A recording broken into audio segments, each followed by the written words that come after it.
तो प्यारे दोस्तों, इस वीडियो में आपको कक्षा 11वीं विषय जीव विज्ञान का रिवीजन टेस्ट का आपको पूरा हल कराने जा रहा हूं। जो आपका रिवीजन टेस्ट का जो पेपर है उसको मैं संपूर्ण हल कराने जा रहा हूं। तो वीडियो को शुरू से लेकर अंत तक पूरा देखना ताकि आप इसका पूरा हल जान पाए। तो चलिए हम वीडियो को शुरू करते हैं। तो देखिए, यहाँ पर आपको प्रश्न एक एक दिया गया है जिसमें आपको सही विकल्प दिए गए हैं, उसके मैं आपको आंसर बताता हूँ। ठीक है, तो देखिए, पहले में उत्तर आएगा व्हीटकर आएगा, दूसरे में आएगा सेवाल से, तीसरे में आएगा रॉबर्ट ब्राउन ने, चौथे में आएगा पेप्टाइड बंद से। ठीक है, अब पांचवें में उत्तर आ जाएगा 90 मिनट। ठीक है, ऐसा आपको अपनी कॉपी में लिखते जाना है। आप खटाखट से इसका स्क्रीनशॉट लेते जाइए। ठीक है, इसी प्रकार आपको प्रश्न क्रमांक 2 में आपको रिक्त स्थान दिए गए हैं। इसके पहले में उत्तर आएगा एक कोशिकीय, दूसरे में उत्तर आएगा बायरोपाइट, तीसरे में आएगा शुक्राणु और चौथे में उत्तर आएगा प्रोटीन, पांचवें में उत्तर आएगा यूकोरिटिक।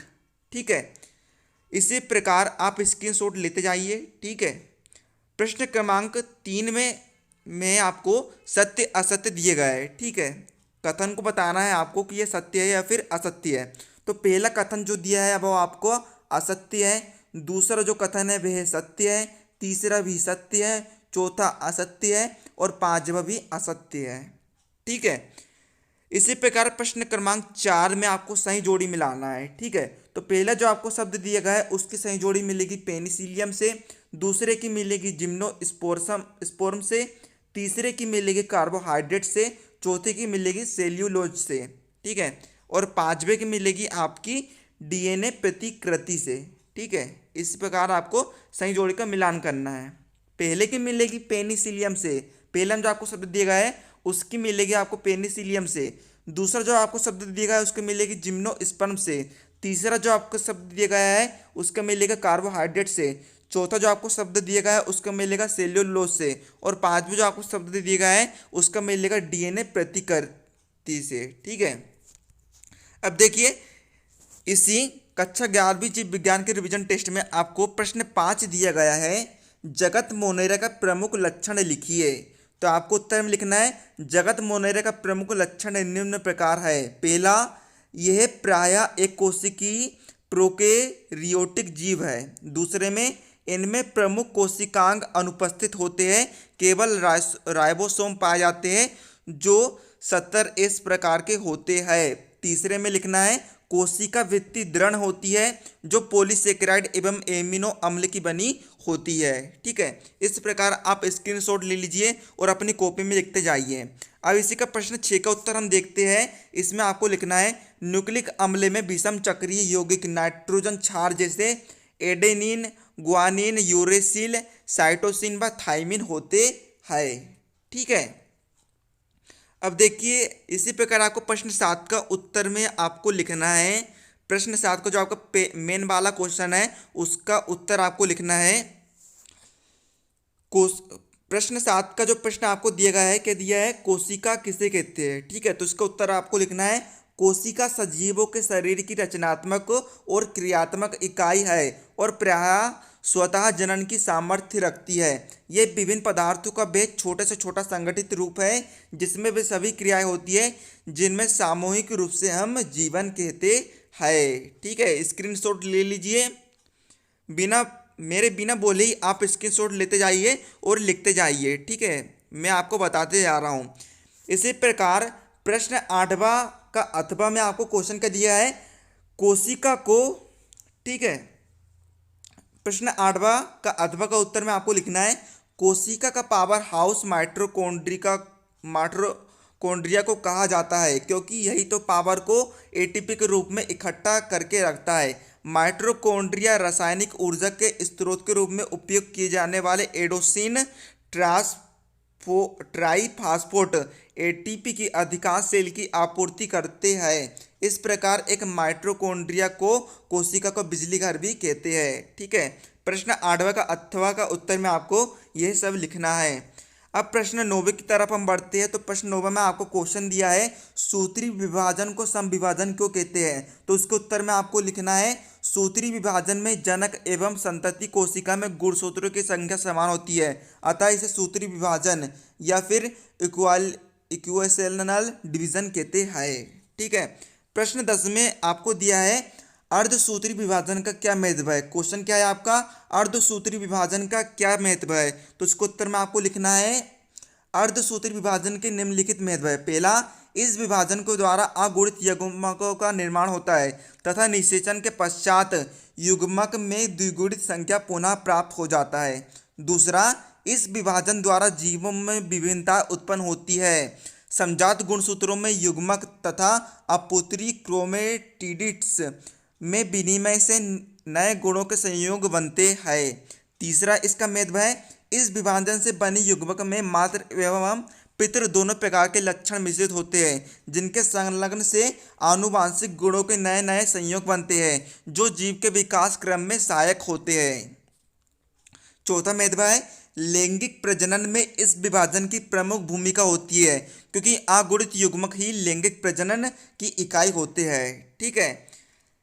अब आपका प्रश्न 11वां अथवा का उत्तर में आपको लिखना है। प्रश्न 11वां अथवा का क्वेश्चन क्या है, साइनोबैक्टीरिया किसे कहते हैं। तो इसके उत्तर में आपको लिखना है साइनोबैक्टीरिया प्रोकैरियोटिक एक या बहुकोशिकीय तंतुवत प्रकाश संश्लेषी ग्राम अग्राही रंगीन जीवाणु है। इनमें हरित लवक, फाइकोलिविन्स, प्रोटीन तथा केराटिनॉइड वर्णक पाए जाते हैं। इस प्रकार से आपको लिखना है। अब हम देखते हैं प्रश्न 12वां अथवा का उत्तर। इसमें आपको लिखना है विषम बीजाणुता का अर्थ है पौधे में दो प्रकार के बीजाणु मिलना जो आकारिकी व कारिकी में भिन्न होते हैं। इन्हें लघु बीजाणु तथा गुरु बीजाणु कहते हैं।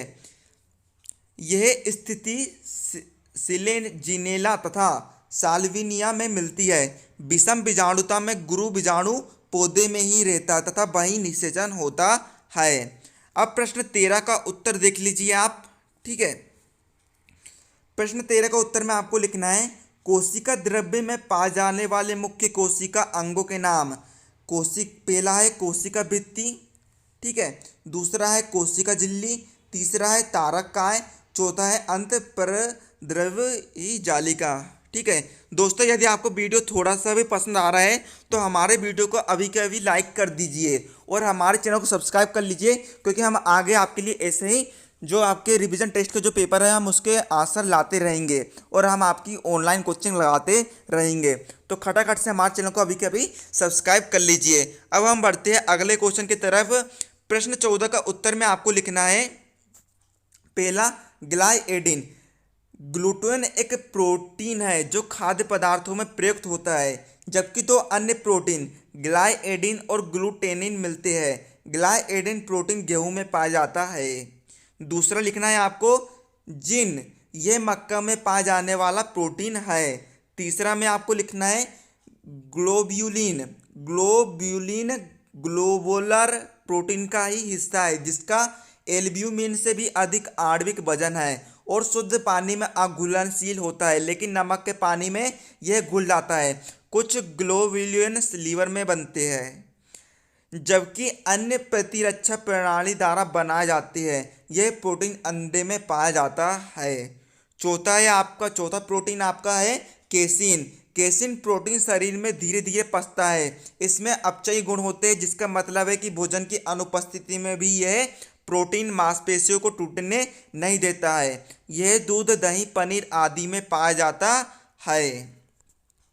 देखिए दोस्तों, प्रश्न 15 में आपको क्वेश्चन दिया है एक पादप कोशिका का इलेक्ट्रॉन सूक्ष्मदर्शी नामांकित चित्र बनाइए। ठीक है दोस्तों, आप इसका स्क्रीनशॉट ले लीजिए और आपको इसे अपनी कॉपी में उतार लेना है। ठीक है, आपको इस चित्र को लिख लेना है। ठीक है, जस का तस आपको अच्छे से चित्र बनाना है, शुद्ध सटीक आपको चित्र बनाना है। ठीक है, आप स्क्रीनशॉट ले लीजिए। अब हम बढ़ते हैं अगले क्वेश्चन की तरफ। प्रश्न 16 अथवा का उत्तर में आपको लिखना है आकार के अनुसार बैक्टीरिया के प्रकार निम्नलिखित होते हैं। पहला, गोल आकार के बैक्टीरिया, इसका उदाहरण है कोकस। दूसरा, रोड जैसे आकार के बैक्टीरिया, इसका उदाहरण है बेसिलस। तीसरा है कोमाकार वाले बैक्टीरिया, इसका उदाहरण है विब्रियो। चौथा, सर्पिल आकार के बैक्टीरिया, इसका उदाहरण है स्पिरिला या स्पिरोचेट। ठीक है, चेटिंग करेंगे। प्रश्न 17 अथवा का उत्तर में आपको लिखना है शैवालों का आर्थिक महत्व। शैवालों का आर्थिक महत्व पहला आपको लिखना है भोजन के रूप में। ठीक है, इसके अंतर्गत आपको डिटेल लिखनी है। शैवाल की अनेक जातियां भोजन के रूप में प्रयोग की जाती है। इनमें कार्बोहाइड्रेट, अकार्बनिक यौगिकों एवं विटामिन की प्रचुर मात्रा पाई जाती है। शैवाल में विटामिन ए, सी, डी एवं ई पाई जाती है।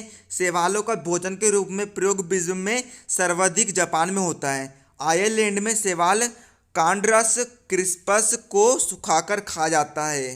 ठीक है, शैवाल को खा जाता है वहाँ पे। ठीक है, एलेरिया एस्केल्टा शैवाल को आइसलैंड, आयरलैंड तथा डेनमार्क में स्वादिष्ट माना जाता है। नास्टा कम्यून को चीन में खाया जाता है। देखिए दोस्तों, कितने भयानक लोग हैं जो शैवाल को खाते हैं। ठीक है, जीव को खा जाते हैं। तभी साला चीन में साला कोरोना फैल गया है और पूरी दुनिया को इन्हें परेशान कर चुका है। ठीक है, दूसरा उपयोग है इसका चारे के रूप में। नॉर्वे, फ्रांस, डेनमार्क, अमेरिका तथा न्यूजीलैंड आदि देशों में समुद्री शैवालों का चारे के रूप में प्रयोग किया जाता है।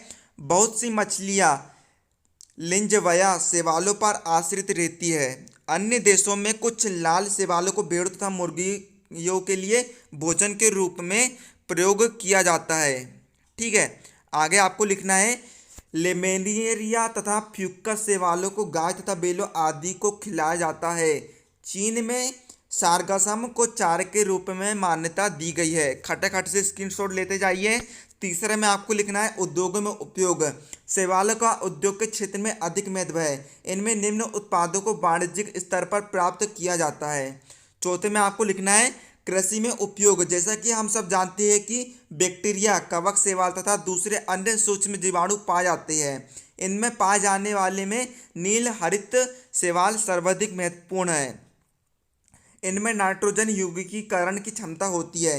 यह यौगिक मृदा की क्षमता एवं पौधे की वृद्धि को बढ़ाती है। ठीक है दोस्तों, अब हम देखते हैं प्रश्न 18वां। अब हम इस पेपर के हल की अंतिम की ओर बढ़ रहे हैं।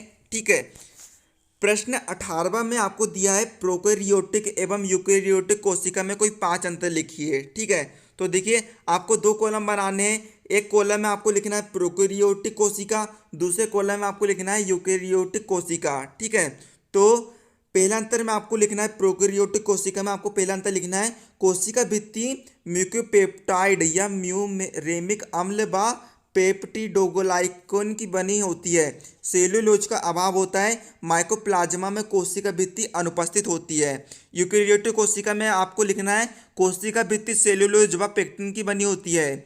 जंतु कोशिका में अनुपस्थित होती है। कवकों में काइटिन व कवक सेलुलोज की बनी होती है।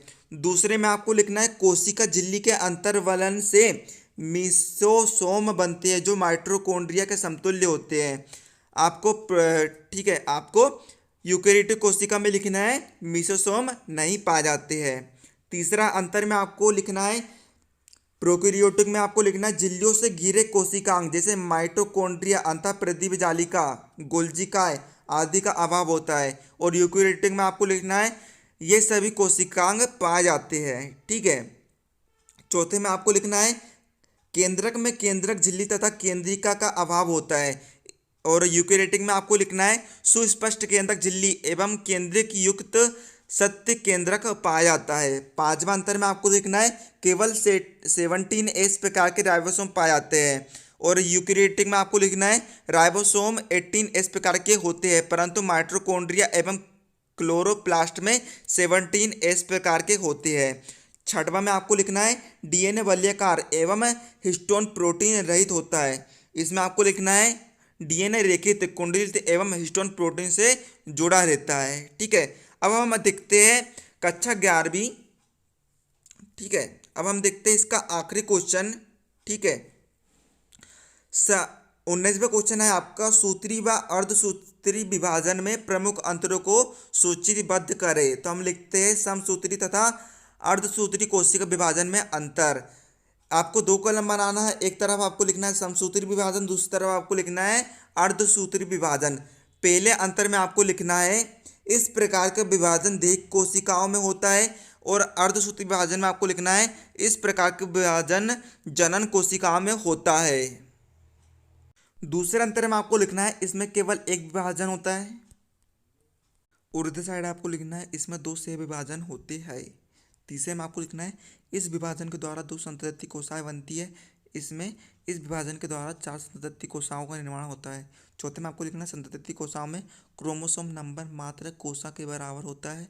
इसमें इनके कोशिकाओं में क्रोमोसोम नंबर मात्र कोशिकाओं के क्रोमोसोम नंबर का आधा होता है। 5वां भी आपको इस प्रकार लिख देना है, 6वां भी लिख देना है, 7वां भी लिख देना है। तो उम्मीद करता हूँ आपको वीडियो पसंद आया होगा और हमारे चैनल को अभी कभी सब्सक्राइब कर लीजिए ताकि आप हमारे आने वाले वीडियोज़ को सबसे पहले देख पाएँ। मिलते हैं अगली वीडियो में, तब तक के लिए जय हिंद।